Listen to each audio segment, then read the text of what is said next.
നിങ്ങളുടെ വീടിൻ്റെ flying star എടുത്തു. ഫ്ലൈയിങ് സ്റ്റാർ എടുത്ത് നോക്കിയപ്പോൾ നിങ്ങളുടെ എൻട്രൻസിൽ നിൽക്കുന്ന സ്റ്റാർ വളരെ മോശമായിട്ടുള്ള സ്റ്റാറാണ്. അങ്ങനെയാണെങ്കിൽ ഒരു 2-3 സ്റ്റാറുകളും അതിൻ്റെ പരിഹാരങ്ങളും നിങ്ങൾക്ക് പറയാം. വീട് പൊളിച്ചു മാറ്റേണ്ട കാര്യമില്ല. നിങ്ങളുടെ എൻട്രൻസിൽ നിൽക്കുന്നത് 7 എന്ന് പറയുന്ന ഒരു സ്റ്റാർ ആണെന്ന് കരുതുക. അതായത് അത് 27 ആണെന്ന് കരുതുക. അതിൽ വാട്ടർ സ്റ്റാർ ആണ് നമ്മളെ ബാധിക്കുന്നത്. എൻട്രൻസിൽ വാട്ടർ സ്റ്റാർ ആണ് ബാധിക്കുന്നത്. ബെഡ്റൂമിലാണെങ്കിൽ മൗണ്ടൻ സ്റ്റാർ ആണ് ബാധിക്കുന്നത്. പറ്റിപ്പ്, കടബാധ്യതകൾ, പൈസ വാങ്ങിച്ച തിരിച്ചു കിട്ടില്ല, ഇത്തരത്തിലുള്ള പ്രശ്നങ്ങൾ നമ്മുടെ ജീവിതത്തെ നമ്മൾ ഫേസ് ചെയ്യേണ്ടി വരും. അപ്പോൾ ഇതിന് പരിഹാരമായി ഒരു ബ്ലൂ കളറിലുള്ള മാറ്റ് എൻട്രൻസിലിടുക. അതിനോടൊപ്പം തന്നെ ബ്ലൂ റൈനോ എലിഫൻ്റ് എന്ന് പറയുന്ന ഒരു സ്റ്റാച്യു വയ്ക്കുക. അപ്പോൾ നമുക്ക് പുറത്തുനിന്ന് കിട്ടാനുള്ള പൈസ കിട്ടാനും നമ്മളെ മറ്റൊരാളെ പറ്റിക്കാതിരിക്കാനും ഇതൊരു നല്ല റെമഡിയായി ഫംഗ്ഷനിൽ കണക്കാക്കുന്നുണ്ട്. ഇത് എങ്ങനെ വർക്ക് ചെയ്യുമെന്ന് വെച്ച് കഴിഞ്ഞാൽ ആ ബ്ലൂ റൈനോ എലിഫൻ്റ് എന്ന് പറയുന്നത് സിംബോളിക്കായിട്ട് വർക്ക് ചെയ്യും.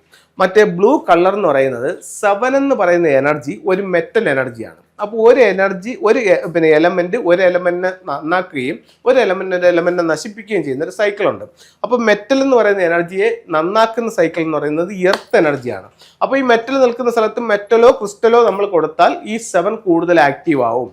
അതേസമയം ആ സ്ഥലത്ത് നമ്മൾ വാട്ടർ കൊടുത്താൽ, അതായത് വാട്ടർ കൊടുത്താൽ മെറ്റൽ ഇല്ലാണ്ടാവും. അപ്പോൾ നമ്മൾ എന്ത് ചെയ്യുന്നു? വാട്ടർ കൊടുക്കുന്നു. വാട്ടർ വെക്കാൻ പറ്റാത്ത സാഹചര്യങ്ങൾ എന്ത് ചെയ്യുന്നു? വാട്ടറിന്റെ കളർ സ്കീമായ ബ്ലൂ കളർ നമ്മൾ ഉപയോഗിക്കുന്നു. അത് ആ എലമെന്റ് ആയിട്ട് വർക്ക് ചെയ്യും, ആ ദോഷത്തിന് പരിഹാരമാവുകയും ചെയ്യും. ഇനി മറ്റൊരു എലമെന്റിനെ പറ്റി പറയാം. നിങ്ങളുടെ എൻട്രൻസിൽ നിൽക്കുന്നത് ഒരു 4-3 കോമ്പിനേഷൻ ആണെന്ന് കരുതുക. ഈ വീടിന്റെ സംഭവം എന്ന് പറഞ്ഞു കഴിഞ്ഞാൽ എപ്പോഴും വഴക്കാം. ഇപ്പോൾ കഴിഞ്ഞ ആഴ്ച ഒരു വീട്ടിൽ ചെന്നപ്പോഴത്തേക്കും വീടിന്റെ ഫ്ലൈയിങ് സ്റ്റാർ എടുത്ത് നോക്കിയപ്പോൾ അവരുടെ എൻട്രൻസിൽ ഈ പറഞ്ഞ കണക്ക് ഒരു 4-3 കോമ്പിനേഷൻ ആണ് നിൽക്കുന്നത്. അപ്പോൾ ഞാൻ ചോദിച്ചു, ഇവിടെ വഴക്കുണ്ടോ എന്ന് ചോദിച്ചപ്പോഴത്തേക്ക് അവിടെ ഒരു ഡിഗ്രിക്ക് പഠിക്കുന്ന ഒരു പെങ്കൊച്ചുണ്ടായിരുന്നു. സാർ, ഇവിടെ എപ്പോഴും വഴക്കാണെന്ന് ആ കുട്ടി പറഞ്ഞു. കാരണം ആ വഴക്കിനുണ്ടാവാൻ കാരണമായിട്ടുള്ള ഒരു സ്റ്റാർ അവരുടെ എൻട്രൻസിൽ നിൽപ്പുണ്ട്. അതെന്ന് പറയുന്നത് 3 ആണ്.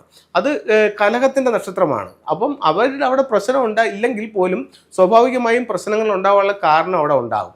അപ്പോൾ അതിന് റെമഡി ആയിട്ട് 4 സ്ക്വയർ ഫീറ്റ് എങ്കിലും വരുന്ന, മിനിമം 4 വരണം, അതിൽ കൂടിയാലും കുഴപ്പമില്ല, ഒരു റെഡ് കളർ മാറ്റ് അവിടെ എൻട്രൻസിൽ ഇടാം. എന്തുകൊണ്ടെന്ന് വെച്ച് കഴിഞ്ഞാൽ അവിടെ 3 എന്ന് പറയുന്ന എലമെന്റ് ഒരു വുഡ് എലമെന്റ് ആണ്. അപ്പോൾ അത് കലഹത്തിന്റെ സ്റ്റാറാണ്.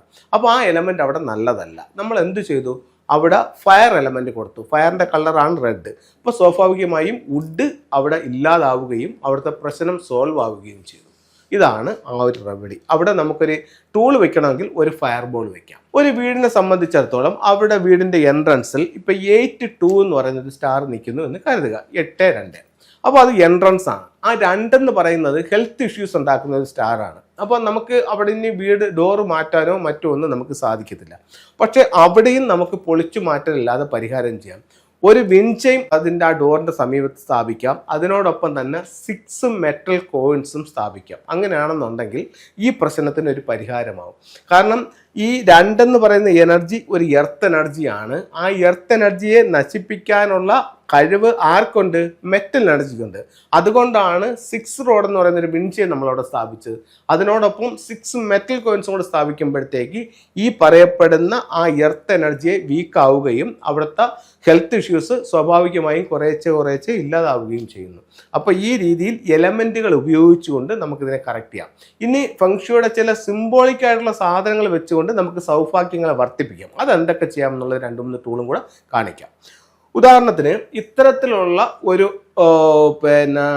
ട്രാവലിംഗ് ബുദ്ധ, ഇത് നമ്മുടെ വീടിൻ്റെ സ്വീകരണ മുറി വെക്കുകയാണെന്നുണ്ടെങ്കിൽ നമുക്ക് വീട്ടിലൊരു പോസിറ്റീവ് എനർജിയും നമുക്ക് തൊഴിൽപരമായിട്ടും സാമ്പത്തികമായിട്ടും അഭിവൃദ്ധി ഉണ്ടാക്കാനായിട്ട് ഇത്തരത്തിലുള്ള ട്രാവലിംഗ് ബുദ്ധ നമ്മളെ സഹായിക്കുന്നു.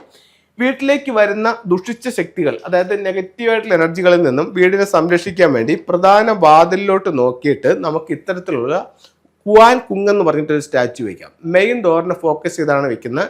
വീട്ടിലേക്ക് വരുന്ന ദുഷിച്ച ശക്തികളിൽ നിന്നും വീടിനെ സംരക്ഷിക്കാനായിട്ടാണ് ഫംഗ്ഷനിൽ ഇത് ഉപയോഗിക്കുന്നത്. ഒരു ടൂളും കൂടെ പരിചയപ്പെടാം. വീട്ടിലേക്ക് സമ്പത്ത് കൊണ്ടുവരാനായിട്ട് വളരെ പവർഫുൾ ആയിട്ടുള്ള ടൂൾ എന്ന് പറയുന്നത് ഇത്തരത്തിലുള്ള 3 ലെഗ്ഡ് ഫ്രോഗ് ആണ്. 3 കാലുകളുള്ള തവള എല്ലാ സൗഭാഗ്യങ്ങളുമായിട്ട് നമ്മുടെ വീട്ടിലേക്ക് കടന്നു വരുന്ന രീതിയിലാണ് ഇതിനെ വെക്കുന്നത്. പ്രധാന ഡോറിൻ്റെ സമീപത്ത് വീട്ടിൻ്റെ തെക്ക് പടിഞ്ഞാറുള്ള ബെഡ്റൂമിലേക്ക് നോക്കിയാണ് ഇതിനെ വെക്കുന്നത്. ഇത് നമുക്ക് സാമ്പത്തികമായിട്ട് ഒരുപാട് അഭിവൃദ്ധികൾ തരാൻ നല്ലൊരു ടൂളായിട്ട് ഫെങ്ഷുയിൽ കണക്കാക്കുന്നുണ്ട്.